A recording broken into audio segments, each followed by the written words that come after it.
L'artista balear Laura Torres Bausà presenta la contemplació mútua de les parts dins del segle Sant Corneli Arts a Cardedeu. En aquesta exposició a la capella de Sant Corneli, l'artista s'endinsa en les diferències de classe i en com s'han expressat a través dels costums, les cròniques o les modes. Mira, jo tenia clar que volia fer feina sobre les desigualtats socials i sobre, és a dir, com aquestes desigualtats socials s'apliquen a la dualitat entre gent que ve a passar unes estones d'oci i gent que treballa a la terra. I a partir d'aquí vaig anar seleccionant una sèrie d'imatges que també m'ajudaven un poc a construir aquest discurs. Sobretot veureu que la representació dels treballadors està feta sempre en el seu context de treball, com si això fos una conseqüència directa de la seva identitat. No? Un treballador és una persona que està sempre fent feina davant les classes més benestants, que són representades sempre en temps d'oci.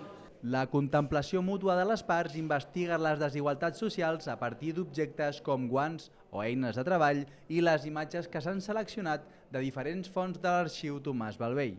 Ara em dic que hi havia molt de guants a la col·lecció i jo trobava que els guants eren un objecte que me permetia metafòricament parlar de les dues classes socials, perquè tenim els guants que demostren un estatus i els guants que venen a ser un element de protecció per a la gent que fa feina. El programa d'exposicions Sant Corneli Arts comparteix la visió que va del local a l'universal, amb la voluntat d'acostar diferents aspectes de l'art contemporani al públic en general i a les escoles.